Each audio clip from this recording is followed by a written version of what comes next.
So guys, nandito kami sa club ngayon. And yes, sino excited? Sino? Joke lang. Ikaw ba? Excited ka ba? Huh? Excited ka ba? Ako? Saan? Wala lang bang questions? Wala, syempre lagi akong excited sa bagong kumpanya. Ah, Siyempre. always excited tayo sa mga bagong nangyayari sa atin. At ikaw, excited ka din ba? Oo, excited ako.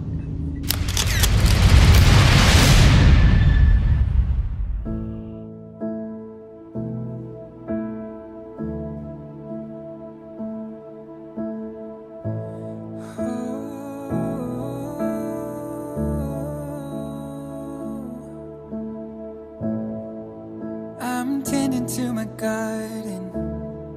A few things I need to change. There ain't a petal that's too far gone. The grass is greener, the roses started blooming. Pulled the weeds out of my soul, I feel brand new. Tonight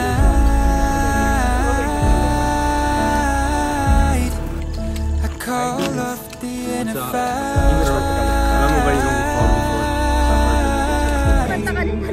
Allow the saving light to shine over the dying flowers and breathe in life. Go, go, Born go, go. again and cleansed with Elder. living water. Meet Meet your papa. I'm picking up my pieces, restoring my frame, becoming whole through loving grace. I'm changing lenses from black and white to opened eyes, and now the world I saw before is full of color.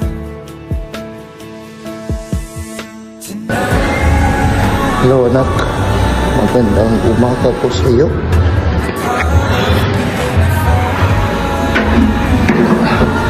Pasensya, katapos ko lang mag-gym, kaya medyo pangit ako ngayon, pero gusto ko i-share na sobrang proud ako sa iyo dahil nandyan pa rin ka sa mission. At syempre, kayong isa sa pinakamagaling na leader dyan. Diba? So, tuloy lang sa next area mo. Kaibiganin mo yung mga friends sa bagong area katulad dyan.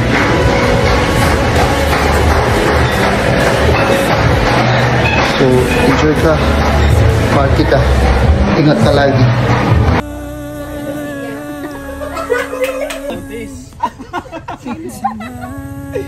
Okay, may video. Makahanap siya next week.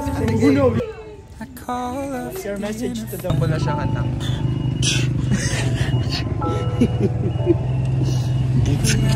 Yan, ayan ba tala niya? After ginagawa na ibinibigay nila sa atin para tayo po ay malaman kung ano yung mga kagustuhan at kautusan po ng Diyos. Kaya yan po yung masa po ni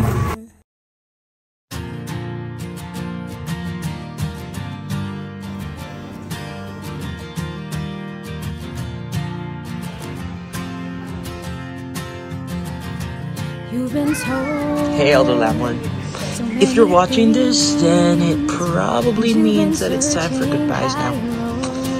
But don't worry, this one won't have another most down bad Elder moment like last time. Or will it?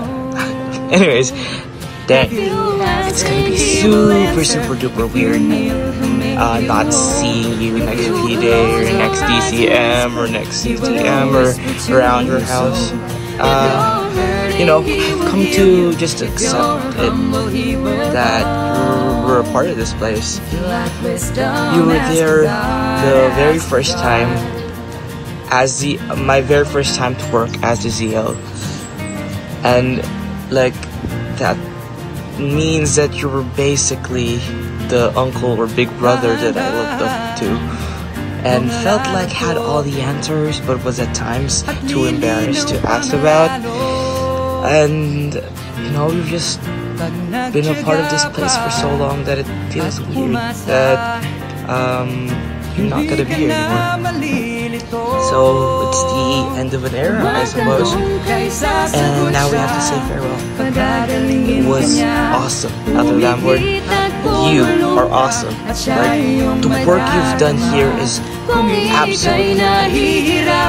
And I feel like I've seen everyone grow so much under your leadership, and I feel like now we are all just a little bit as awesome as you are, and that's something you're gonna be bringing to a whole new other place on a whole new adventure, and that's so amazing. Keep being amazing, and never stop being makulit, and never stop being there for everyone, and always keep smiling. Don't die wherever you're going. That's what the knife is for. You know what? Till next time, Kuya Elder. Hello, Elder Lamborn. Bye-bye. Bye-bye. Ingat ka sa binangunan.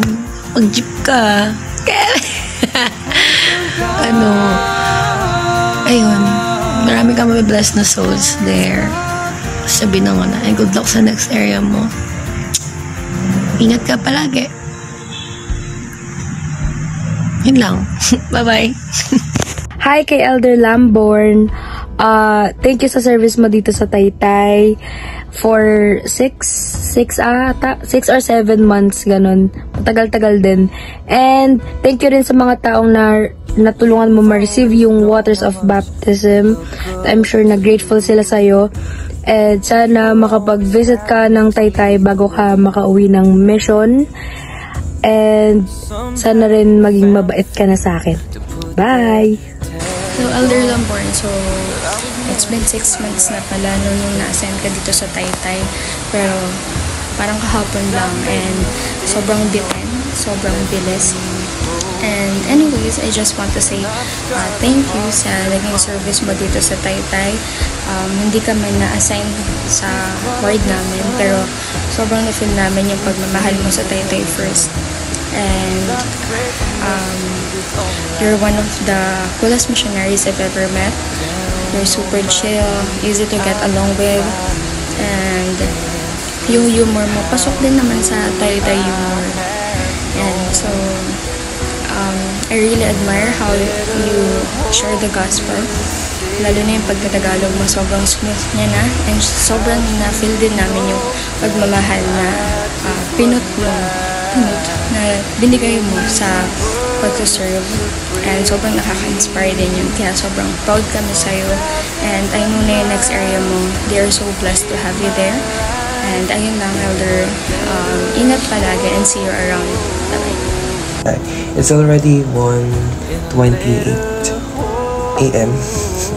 It's February 20, so later pupunta ka na dun sa Binangonan to your next area. I'm so excited for you. I'm so excited for your anak. I'm so excited because you will become a trainer na. Not just a zeal, you know.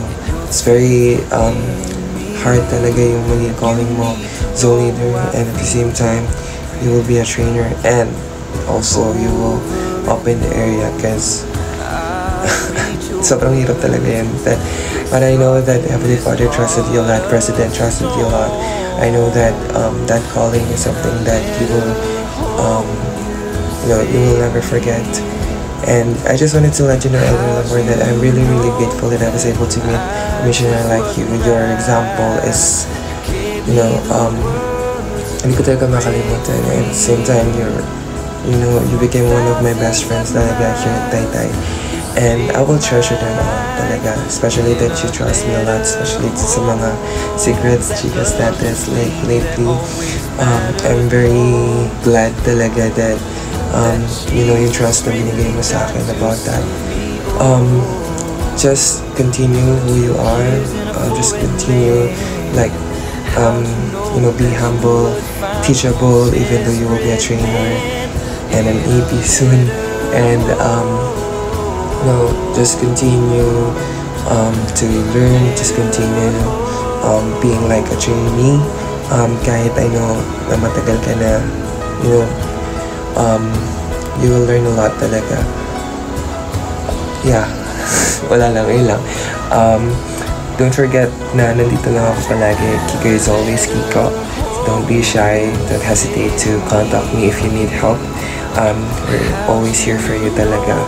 And awayin namin kung sino aaway sa'yo. Joke lang. I love you, Elder Lamborn. Thank you so much and goodbye. Elder Lamborn, I guess this is it, man. I just want to say I have a lot of thanks for everything you've done for me. Coming in as a new trainee, it's kind of hard to in a new country, speak a new language, but it was good to have a good leader to look up to, just the Elder Lam babes. And of course, been great for this afternoon at Baha'i as well. Just all the fun managers there as well. But I can definitely say all the ways I kind of do missionary work, the way now speak Tagalog, I've kind of learned a lot from you. It's just been that kind of, I'll continue to press forward, continue to be strong, and I know great things will come to you, especially now. You get the sun in the province, you get those things you always wanted. And I mean, I'm just gonna miss those late nights talking, the late nights staying up and just doing dumb stuff together, singing as a goodbye, and it's gonna be rough without our white band days in the house, but we know you're in better places. Can't wait to see you in the office. Can't wait through your placement. And also, just go actualize your potentials and projections and go build that list. You know what I'm saying? Thank you, man. I'll keep that. Boy, I would like to say something to you. Alam mo na yun. Ingat. Love you. Happy New Year, Merry Christmas, happy birthday. Love you, Elder Lamborn. I'm gonna miss you, and you're Ethan Lamborn, and you're gonna be cool in your next idea. And I'm gonna fuck off of one night in your next era, and I'm gonna miss you. Bye bye.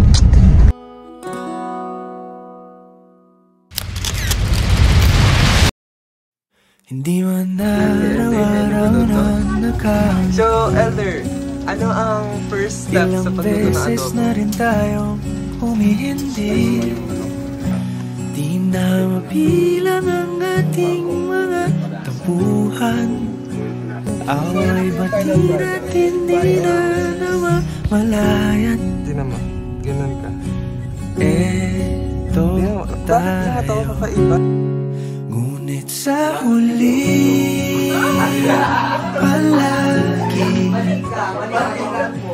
babalik pa rin sa yakap mo. Kung sa huli Uy, batiin natin siya. palagi pipiliin kong maging sa'yo. Si ate naman. Ulitin man nais kong malaman iyo ako palagi.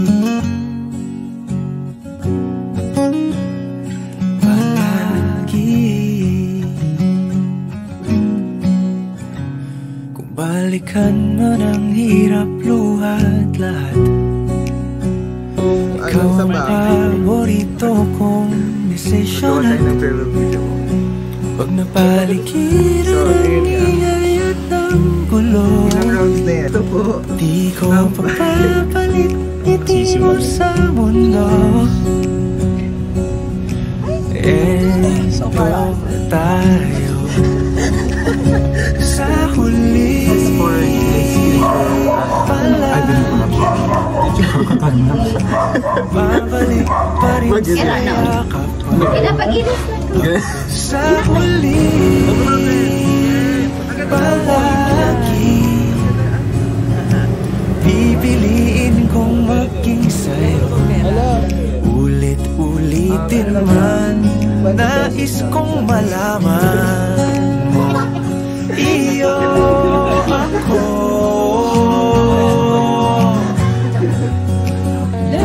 Sa pagdating ng ating pilak at ginto, diamante may abutin. Ikaw pa rin aking bituin, natatangi kong dalangin hanggang sa huling siglo. This is his last day. Ay, last sa Taytay. Aya. Yaya. Pabalik ka rin sa yakap, mahal sa huli. Palagi pipiliin kong mag-isa. Ulitin mo, nais kong malaman. Ikaw na aking kagabay, para sa inyo. Gagamitin namin sa sentence. Translate nyo na lang.